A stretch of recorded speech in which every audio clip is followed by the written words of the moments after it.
আমি আজকে বানাচ্ছি ডিমের পকোড়া। এটা কিন্তু খেতে খুবই টেস্টি। চলো দেখে নেওয়া যাক, চটপট বানিয়ে ফেলি। আমার লাগছে রসুন কুচি, পেঁয়াজ কুচি, কাঁচা লঙ্কা কুচি আর আদা কুচি। আর ডিম এখানে আমি স্ল্যাশ করে কেটে রেখেছি সিদ্ধ করে। এখানে বেসন নিয়েছি আর চালের গুঁড়ো নিয়েছি। এখন আমি আদা পেঁয়াজ রসুন কুচুনো দিয়ে ব্যাটারটাকে ভালো করে মেখে নিচ্ছি।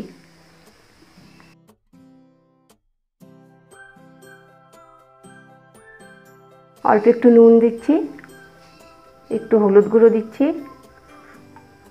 একটু গরম মশলা গুঁড়ো দিলাম আর অল্প একটু ভাজা মশলা গুঁড়ো দিলাম। এখন আমি অল্প জল দিয়ে আমি হাত দিয়ে ভালো করে মেখে নিচ্ছি।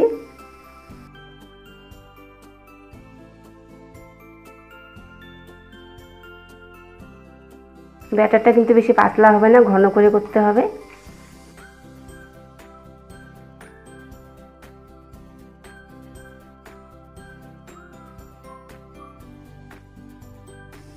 এখন এই যে স্ল্যাশ করা ডিমগুলি, এই ডিমের ভিতর থেকে আমি কুসুমগুলিকে ব্যাটারের সঙ্গে মেখে নেব।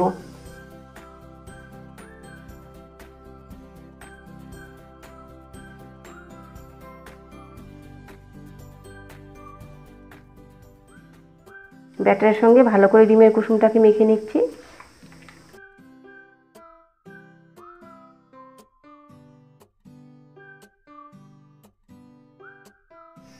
এখন আমি একটা একটা করে রিংগুলিকে নিয়ে এরকম করে ব্যাটার ভালো করে ভরিয়ে তারপরে ভেজে নেব। কড়াইতে আমি তেল দিয়ে দিয়েছি, তেলটা গরম হয়ে গেছে। এখন আমি একটা একটা করে রিং দিয়ে দিচ্ছি। ডিমের স্ল্যাশগুলোকে একটা একটা করে দিয়ে দিচ্ছি তেলে। এটা কিন্তু দারুণ টেস্টি হয় খেতে।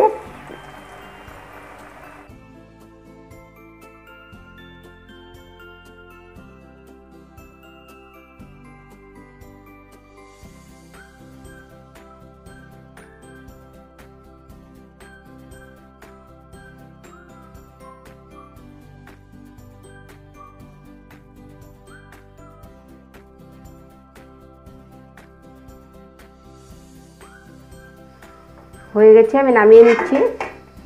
ডিমের পকোড়া রেডি হয়ে গেছে। যদি আমার রেসিপিটি ভালো লেগে থাকে তাহলে লাইক করো, কমেন্ট করো আর শেয়ার করো। আর আমার চ্যানেলটিকে সাবস্ক্রাইব করে রেখো। আবার দেখা হবে নতুন অন্য কোনো রেসিপির সঙ্গে।